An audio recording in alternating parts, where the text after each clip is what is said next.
Good evening everyone. अपन बात कर रहे हैं प्रायिकता के बारे में। पहले हमने प्रायिकता के कंसेप्ट के बारे में बात की थी। अब अपन प्रायिकता के संबंधित कुछ क्वेश्चन लेके आए हैं। उन क्वेश्चन को बड़ी ध्यान से और अच्छी तरह से देखिएगा आप। जैसे देखिए आप, पहला क्वेश्चन आपके पास प्रायिकता का, दो सिक्कों को उछालने पर एक बार कम से कम एक चित्त आने की प्रायिकता। जब दो सिक्कों को उछाला जाता है तो कुल घटनाएं होती है। देखो, head head tail, tail head और टेल टेल, ये चार घटनाएं आपके पास।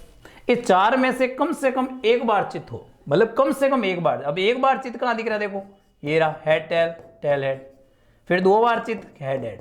ये एकमात्र ऐसी घटना है जहां पे आपको चित्त नहीं दिख रहा है, बाकी सब जगह चित्त दिख रहा है। क्योंकि कम से कम एक है तो ज्यादा से ज्यादा दो हो सकते हैं। तो 3 और कुल घटना 4। आपका आंसर हो जाएगा 3/4। नेक्स्ट देखिए सेकंड क्वेश्चन। सेकंड क्वेश्चन क्या कह रहा है आपको कि किसी सिक्के को 10 बार उछाला जाता है तो सभी बार चित्त आने की प्रायिकता। जैसे अभी आपने 2 बार देखा कि जब आपने 2 बार उछाला था तो दोनों ही बार चित्त आने की प्रायिकता कितनी थी? 1। जब 3 बार उछालोगे तो भी चित्त 3 बार एक बार आएगा, सारे मान एक बार। तो 10 बार उछालोगे तो भी एक बार आएगा। तो अनुकूल घटना तो 1 होगी, मगर कुल घटनाओं की बात करें तो मैंने आपको बताया था जब कंसेप्ट पढ़ाया था 2 की घात n। अब एक बार उछाला 1, 2 बार उछाला 2, 3 बार उछाला, जैसे इसने कहा 10 बार तो 2 की घात 10, और 2 की घात 10 होता है 1024। तो कुल घटनाएं तो हो गई आपके 1024 और अनुकूल घटना कितनी हो जाएगी? 1। ये बात ध्यान में रखें। और इंपॉर्टेंट है कि आपसे पूछ सकता है किसी सिक्के को n बार उछालने पर कुल घटनाएं कितनी होगी? तो 2 की घात n, और पासे को कहा जाए तो 6 की घात n होगी। आगे देखिए नेक्स्ट क्वेश्चन क्या कह रहा है आपको कि दो पासों को उछालने पर एक साथ उछालने पर पहले पासे पर 2 का गुणक और दूसरे पासे पर 3 का गुणक आने की प्रायिकता। अब दो पासों को उछाला जाता है तो कुल घटना तो 36 होती है। पहले पर तो 2 का गुणक, अब 2 का गुणक क्या है? 2, और दूसरे पे 3 का गुणक, तो अपने पास 2 3 2 6 ये होगा। फिर 4 आया 2 का गुणक, तो 4 3 4 6। फिर मान लो अपने पास 6 आया तो 6 3 6 6। बस ये 6 घटना ही होगी। तो अपने पास क्या हो जाएगा? 6/36। कितनी बार कट गया? 1/6 बार। तो अपना आंसर कौन सा हो गया? ए। इस बात को आप ध्यान में रखें। नेक्स्ट देखिए, पिछले मैंने ऑप्शन पे क्लिक नहीं किया था, ये हो गया। देखिए अगला क्वेश्चन, चौथा क्वेश्चन क्या कह रहा है? 52 पत्तों की ताश की गड्डी में से लाल रंग का या बादशाह का पत्ता। देखो याद जब भी लगा होता है तो आप फॉर्मूला कैसे लगाओगे, बड़ी ध्यान से और अच्छी तरह से देखिएगा। और इंपॉर्टेंट क्वेश्चन है, आपको ऐसा ही कुछ क्वेश्चन पूछा जाएगा जो आपको कंफ्यूज करे। देखो लाल रंग का, तो आप प्रायिकता निकालो P ऑफ लाल रंग, फिर प्रायिकता P ऑफ बादशाह, और फिर आपको माइनस करना है P ऑफ लाल बादशाह, कि लाल भी हो और बादशाह भी हो। देखिए जरा, लाल पत्तों की बात करें तो लाल पत्ते हो गए 26/52। बादशाह की बात करें, बादशाह 4/52। अब आपको पता है लाल रंग का भी हो और बादशाह भी हो, ऐसे पत्ते होंगे 2, तो 2/52। अब तीनों का ही अपने 52 ही जा रहा है, लसब तो 26 4 और 2 घटा देंगे, ये आएगा 28/52। काटेंगे अपन तो देखिए इधर काट लीजिए आप, 4 से 4 27 और 4 से कटेंगे 13 बार। तो अपना आंसर क्या आ जाएगा? 7/13। देखो जो भी अपन क्वेश्चन लेके आए बहुत ढंग के क्वेश्चन है, ध्यान से आप इन सबको देखिएगा। देखिए अगला क्वेश्चन, पांचवा क्वेश्चन क्या कह रहा है आपको? पांचवा क्वेश्चन कह रहा है -2 -3 -2 -1 0 1 2 3 ये दे रखे हैं। ये कह रहा है एक संख्या चुनी जाती है। देखो टोटल संख्या कितनी हो गई हमारे पास, इनको देख लीजिए आप। टोटल संख्या होगी 3 और 3 6 और 1 7, तो कुल घटना है तो 7 होगी। ये कह रहा है वर्ग करने पर 3 से छोटा, तो -3 का वर्ग करोगे 9, छोटा है नहीं। -2 का वर्ग करोगे 4, छोटा है नहीं। -1 का वर्ग करोगे 3 से छोटा है। 0 का वर्ग करोगे 3 से छोटा है। 1 का वर्ग करोगे 3 से छोटा, तो अनुकूल घटना 3 हो गई। 3/7। 1 मिनट, ऑप्शन नहीं लिखा हुआ है यहाँ, 7 कर दीजिएगा। 7 था, मैंने 5 कर दिया था। तो आपके सही ऑप्शन कौन सा हो गया? डी, 3/7। नेक्स्ट देखिए अगला प्रश्न क्या कह रहा है? किसी विद्यार्थी के अध्यापक बनने की प्रायिकता। देखिए हम बात कर रहे हैं अध्यापक बनने वाले हैं, इसलिए अध्यापक बनने की प्रायिकता मतलब P ऑफ A है वो x/12 दे रखा है। फिर आगे हमसे कह रहा है अध्यापक नहीं बनने की प्रायिकता।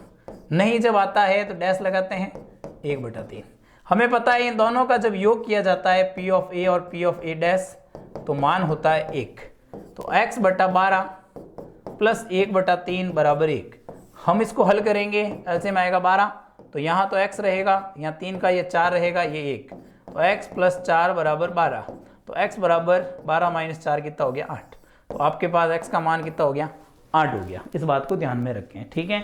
हम उम्मीद करते हैं कि आप 100% अध्यापक बनो, आपके अध्यापक बनने की घटना एक निश्चित घटना हो जिसकी प्रायिकता 1 हो, किसी तरह से असंभव घटना नहीं हो, ये ध्यान रख लेना। आगे देखिए क्वेश्चन नेक्स्ट, 7वां क्वेश्चन। 7वां क्वेश्चन क्या कह रहा है कि संख्याओं 1 2 3 में से एक संख्या चुनी, 1 4 9 में से एक संख्या चुनी, ठीक है। 3 इधर है और 3 इधर है, तो 3 3 संख्या है, मतलब एक तो आपको दे रखा है, देखिए 1 2 3, एक दे दी 1 4 9। अब कुल घटनाओं की बात करेंगे तो कुल घटना कितनी होगी 9 ही होगी। कि भाई 9 कैसे होगी, जैसे 1 1 बना, 1 4 बना, 1 9 बना, फिर 2 से करेंगे 2 1 बना, 2 4 बना, 2 9 बना, फिर बात करेंगे 3 1 बना, 3 4 बना और 3 9। तो कुल घटनाएं तो अपने पास कितनी है 9। मगर 9 में से हमसे ये क्या कहा है कि प्रायिकता ज्ञात करनी है कि गुणा करने पे 9 से कम हो। गुणा करने पे 9 से कम कहाँ हो रहा है, देखिए आप, गुणा करने पे 9 से कम, एक तो ये वाह, इन दोनों को गुणा किया 9 से कम, इनका गुणा किया 9 से कम, ये अपने काम आएगा नहीं क्योंकि 9 हो रहा है, 9 से कम चाहिए, ये 9 से कम, 2 चौक 8, ये भी 9 से कम, ये होगा नहीं, ये 9 से कम, ये देखो 9 से ज़्यादा हो गया, 3 चौक 12। तो अपने पास अनुकूल घटना कितनी 1 2 3 4 5, तो 5 अनुकूल घटना है और कुल घटना 9 है, तो सही आंसर अपना क्या आ गया 5/9। नेक्स्ट देखिए, ये कह रहा है मैथमेटिक्स शब्द में से स्वर चुनने की प्रायिकता। देखो स्वर और व्यंजन की बात करें, ए ई आई ओ यू है, वो अपने स्वर होते हैं। जब यहां अपन स्वरों की बात करेंगे तो स्वर है कौन से, जैसे एक ये, एक ये, एक ये और एक ये, 4 अपने पास स्वर है और कुल अक्षर आप देखिए गिन लीजिए 11 है, तो 4/11 ये आंसर हो गया, बात खत्म। नेक्स्ट देखिए अगला क्वेश्चन क्या कह रहा है, शानदार क्वेश्चन दे रखा है। 1 से 10 पूर्णांकों में से 2 संख्या x और y क्रमानुसार बिना वापस लिए चुनिए। बिना वापस मतलब जैसे आपने 1 चुन लिया तो वापस 1 नहीं चुननी है। तो एक बात बताओ, 1 से 10 तक है तो टोटल आपके पास कुल घटनाएं 100 होनी चाहिए, मगर कुल घटना में से वापस नहीं मिलाई जाती है तो 1 1 2 2 3 3 ऐसी घटनाएं नहीं होगी, तो इसलिए आपके पास कुल घटनाएं कितनी रहेगी 90। समान घटना नहीं होगी क्योंकि वापस नहीं मिलाया जाता है। ये कहता है a/b एक पूर्णांक होना चाहिए, मतलब भाग देने पे पूर्णांक होना चाहिए। भाग देने पे पूर्णांक कैसे, कि जैसे मान लो इधर आपने 1 लिखा तो इसमें किसका भाग दिया जाए कि पूर्णांक संख्या है, आप लिख नहीं सकते, कोई भी अंक लिख दीजिए पूर्णांक होगा ही नहीं, क्योंकि 1 में 1 का भाग देने पे पूर्णांक होता है और वापस अपन चुन नहीं सकते, तो 1 1 में तो होगा ही नहीं। 2 में शुरू करें तो 2 1 होगा और 2 2 ले नहीं सकते क्योंकि वापस आपको सेम नहीं लेनी है। फिर 3 की बात करेंगे तो 3 1 होगा, 3 3 हो नहीं सकता। 4 की बात करेंगे 4 1 होगा और 4 2 हो जाएगा। फिर आगे बात करेंगे 5 की तो 5 1 होगा और 5 5 हो नहीं सकता, तो 5 1 1 ही हुआ। आगे देखिए 6 की बात, 6 1 6 2 6 3, बस बात खत्म। आगे 7 की बात करेंगे तो 7 1 ही होगा और कोई होगा नहीं। 8 की बात करेंगे 8 1 होगा, 8 2 होगा, 8 4 होगा। जब 9 की बात करेंगे 9 1 होगा, बस 9 1 के अलावा होगा ही नहीं, क्योंकि 9 में 9 3 होगा, 1 मिनट। फिर 10 की बात करेंगे 10 1 होगा, 10 2 होगा, 10 5 होगा, बस।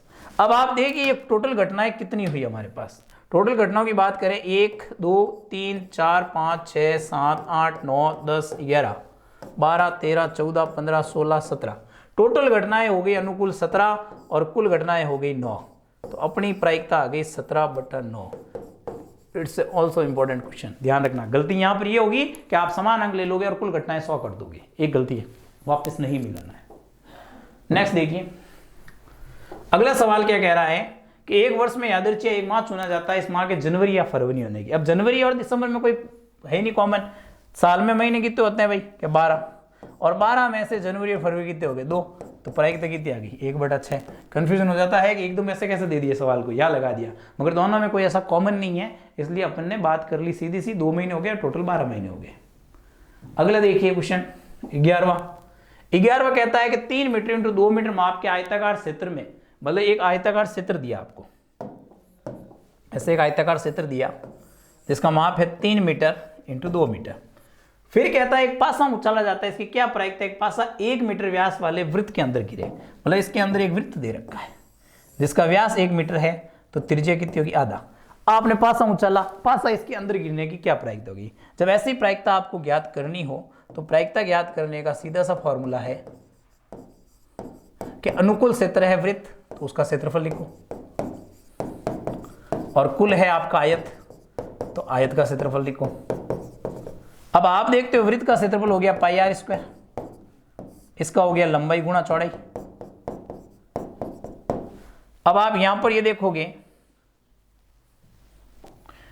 पाई तो है ही जे, इंटू त्रिज्या कितनी 1/2, उसका वर्ग तो 1/2 इंटू 1/2, लंबाई इंटू चौड़ाई तो 3 इंटू 2, गुणा करेंगे ऊपर पाई रहा 2 दूनी 4, नीचे गुणा कर लीजिए, 3 दूनी 6, 6 चौका कितना रह गया 24। जहां पाई बटा 24 आ रहा है वो अपना आंसर है। देख लीजिए पाई बटा 24 कहां पे आ रहा है, ये रहा। ठीक है, ये भी आप इंपॉर्टेंट लगा देना। नेक्स्ट देखिए अगला क्वेश्चन क्या कह रहा है, एक जार में 24 कंचे हैं जिनमें से कुछ हरे और कुछ नीले हैं। 2 तरह के हैं, एक तो हरे कंचे हैं और एक नीले कंचे हैं। फिर हमसे ये क्या कह रहा है, यदि इस जार में से एक कंचा निकाला जाता है, इस कंचे के हरा होने की प्रायिकता, मतलब हरा होने की प्रायिकता 2/3 दे रखी है। तो जार में कंचों की संख्या देखो, कुल संख्या 24 दे रखी है, तो आप सीधा कीजिए 2/3 का 24 निकालो, 3 से 8 बार, 8 दूनी 16, तो 16 कंचे हरे हो गए, तो 8 कंचे कैसे हो गए? नीले हो गए। बात खत्म। आपके पास क्या पूछा? नीले कंचों की संख्या, ये रही 8। अगले देखिए 13वां क्वेश्चन। 13वां क्वेश्चन क्या कहता है, 52 पत्तों की ताश की गड्डी में से उत्तरोत्तर बिना प्रतिस्थापन, मतलब वापस नहीं मिलाना है, और 2 ईंट के पत्ते निकालने हैं। देखो टोटल ईंट के पत्ते होते हैं अपने पास 13। अब पहली बार आप ईंट का पत्ता निकालोगे तो प्रायिकता होगी 13/52।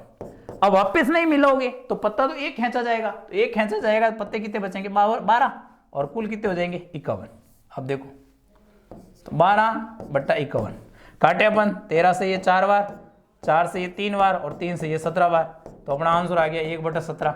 अगर ये कहते हैं वापस मिलाएं, तो वापस मिलाने की बात होती तो 13/52 इंटू क्या होता? 13/52। जब इनको आपस में काटेंगे तो अपने पास कितना होता? 1/4, 1/4 कितना हो जाता? 1/16। इस बात को ध्यान रखना। अपन को इसने ये वाला पूछा है तो अपना आंसर ये वाला है। जब बिना प्रतिस्थापन कहा जाए तो आप एक एक पत्ता कम करते जाओ। नेक्स्ट देखिए, ऐसा ही कुछ क्वेश्चन है। ये कह रहा है कि एक थैले में 10 लाल और 15 काली है, 2 लाल गेंदें निकालनी, वो भी प्रतिस्थापन। अब 2 लाल गेंदें निकालनी है तो पहली बार जब लाल गेंद निकालेंगे तो प्रायिकता होगी 10/15। अब ये कह रहा प्रतिस्थापन, तो वापस मिला दें तो भी अपने पास कितनी होगी? 10/15। काटेंगे 2 से, क्या सॉरी 3 से, 5 से, 5 दूनी 10, 5 तिया 15, 5 दूनी 10, 5 तिया 15, तो 2 दूनी 4 और 3 तिया 9। अपना आंसर कितना आ गया? 4/9 आ गया। अपने क्या ऑप्शन लिखने में गलती कर दी होगी भाई, हटा दीजिए। इसका आंसर क्या हो गया? 4/9, क्योंकि इसने क्या कहा है? बिना प्रतिस्थापन, प्रतिस्थापन द्वारा। तो प्रतिस्थापन करते हैं तो 10/15 आएगा। अरे मैंने गलती कर दी, 15 लिख दिया। आपकी गेंदें तो 25 हो गई टोटल, कुल गेंदें हो गई 25। तो पहली बार हो गया 10/25, दूसरी बार भी हो गया 10/25, मैंने नीचे 15 लिख दिया। इसको जब काटेंगे अपन 5 से, तो 5 दूनी 10, ये 5, 5 दूनी 10, ये 5, 2 दूनी 4, ये 25, 4/25। ये आ गया आपका पहला आंसर। मैंने गलत लिख दिया, कुल गेंदें लिखनी थी। नेक्स्ट देखिए 16वां क्वेश्चन। देखो 16वां क्वेश्चन क्या कह रहा है कि किसी लीप वर्ष में 53 रविवार या सोमवार आने की। सबसे पहली बात तो यह है कि लीप ईयर में दिन होते हैं आपके 367, और जब 7 का भाग देते हैं तो 52 सप्ताह तो पूरे होते हैं। क्या 52 सप्ताह और 2 दिन शेष होते हैं। अब बात आती है कि ये 2 दिन क्या होंगे। ये 2 दिन हो सकता है आपके पास मंडे ट्यूसडे हो सकता है ट्यूसडे वेडनेसडे हो सकता है वेडनेसडे थर्सडे हो सकता है थर्सडे फ्राइडे हो सकता है फ्राइडे सैटरडे और हो सकता है सैटरडे संडे और हो सकता है संडे मंडे हो। तो आपके पास जो कुल संभावनाएं बनती है वो देखिए कितनी बनती है? 7। अब 7 में से इसने क्या कहा? रविवार या सोमवार। तो यहां रविवार आने की बात, जब भी ऐसी बात होगी तो मैंने आपको पहले ही बताया कि P ऑफ सोमवार, P ऑफ रविवार माइनस P ऑफ करना है सोमवार और रविवार दोनों जब एक साथ आए। अब आप यहां पर क्लियरली देख रहे हो सोमवार कितनी बार आया, देखो एक बार यहां आया, एक बार यहां आया, तो प्रायिकता क्या होगी 2/7। रविवार भी देखो 2 बार आया, एक बार यहां एक बार यहां, प्रायिकता कितनी होगी 2/7। इसके बाद में माइनस करेंगे दोनों एक साथ, सोमवार और रविवार दोनों एक ये आ रहे, तो होगा 1/7। इसको जब अपन गणना करेंगे 4 में से 1 गया 3 बटा कितना हो गया 7। इस बात को अपन को ध्यान में रखना है। देखिए लास्ट क्वेश्चन आपका, ये भी बहुत अच्छा क्वेश्चन है। देखो 16 क्वेश्चन किए हैं और 16 के 16 ढंग के क्वेश्चन है। ये कह रहा है अलीप वर्ष में 52 सोमवार, अलीप वर्ष में दिन होते हैं 365, भाग देंगे 7 का तो 52 सप्ताह और शेष रहेगा 1 दिन। अब ये 1 दिन शेष रहेगा, तो यहां बात ये हुई कि 52 सोमवार आने की प्रायिकता। अब 52 सोमवार कैसे देखो भाई, 52 सोमवार सीधी सी बात है, 52 सोमवार तभी आ पाएंगे जब 53वां सोमवार नहीं हो, तभी तो 52 गिने जाएंगे, नहीं तो 53 हो जाएंगे। तो अपने पास क्या है कि संभावना एक दिन की क्या बनेगी, Monday, Tuesday, Wednesday, Thursday, Friday, Saturday और संडे, ये बनेगी। अब इन 7 संभावनाओं में से इसने क्या कहा है कि ये एक दिन है जो सोमवार नहीं होना, क्योंकि यहां सोमवार आ गया तो अपने पास टोटल सोमवार कितने हो जाएंगे 53, अपने को सोमवार कितने चाहिए 52। जब 52 सोमवार होंगे तो 53वां दिन जो है वो सोमवार को छोड़ के होना चाहिए। तो सोमवार को छोड़ के कितने दिन हुए 6, तो 6/7 ये आपका आंसर। और याद रख लेना ये क्वेश्चन इंपॉर्टेंट है। वैसे हमने जो 16 क्वेश्चन किए हैं वो 16 के 16 बहुत इंपॉर्टेंट क्वेश्चन है, आपको 101% इसमें से सवाल मिलेगा, इस बात को ध्यान में रखें। मिलते हैं अपन एक नई कड़ी के साथ, एक नए टॉपिक के साथ, ठीक है। चैनल को अभी तक आपने सब्सक्राइब नहीं किया है तो सब्सक्राइब कीजिए, ठीक है। लाइक कीजिएगा इस वीडियो को और अपने दोस्तों के साथ शेयर कीजिएगा। Thank you.